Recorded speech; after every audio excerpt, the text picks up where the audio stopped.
Britain এবং ফ্রান্সের সম্পর্কে চরম উত্তেজনা তৈরি হচ্ছে। মাছ ধরার মতো তুচ্ছ ঘটনাকে ইস্যু বানিয়ে দুই দেশ বিবাদে জড়িয়ে পড়েছে।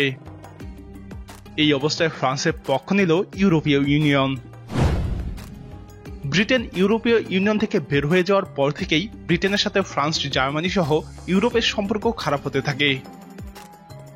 সম্প্রতি অস্ট্রেলিয়ার সাথে সাবমেরিন তৈরির চুক্তি নিয়ে ফ্রান্স এবং ব্রিটেন নজিরবিহীন বিবাদে জড়িয়ে পড়ে।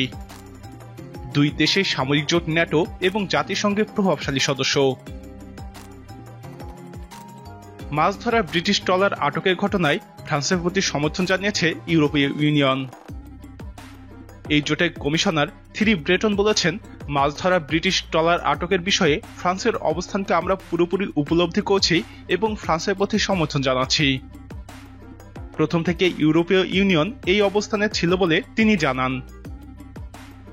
মাছ ধরা ব্রিটিশ ট্রলার আটকের ঘটনাকে কেন্দ্র করে ফ্রান্সের সঙ্গে ব্রিটেনের সম্পর্কে নতুন করে উত্তেজনা তৈরি হয়েছে।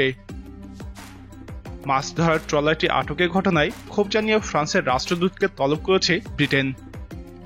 ব্রেক্সিট পরবর্তী পানিসীমায় মাছ ধরার অধিকার নিয়ে দুই দেশের বিরোধের অংশ হিসেবেই এই ঘটনা ঘটেছে।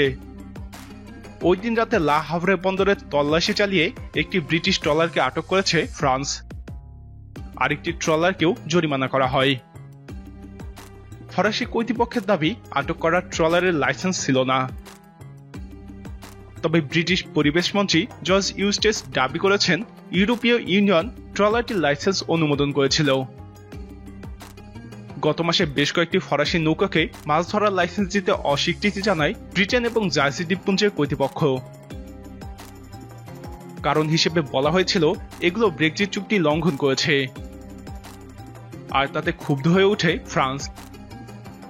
ফরাসি কর্তৃপক্ষ সতর্ক করেছে, 2 নভেম্বরের মধ্যেই মাছ ধরার লাইসেন্স সংক্রান্ত দ্বন্দ্বের সমাধান করা না হলে আগামী সপ্তাহে কিছু বন্দরে ব্রিটিশ নৌকা ভিড়তে দিবে না তারা। তবে এই তুচ্ছ ঘটনা যে কেবলই একটা অজুহাত মাত্র, তাই স্পষ্ট হয় ফ্রান্সের মন্ত্রীর বক্তব্য থেকে। ফ্রান্সের ইউরোপ বিষয়ক মন্ত্রী ক্লেমেট বাউন্ড দেশটির টিভি চ্যানেল সি নিউজকে বলেন, আমাদের জোর জবরদস্তির ভাষায় ব্যবহার করতে হবে। কারণ দুর্ভাগ্যজনকভাবে মনে হচ্ছে ব্রিটিশ সরকার একমাত্র এ ধরনের ভাষাই বুঝতে পারে।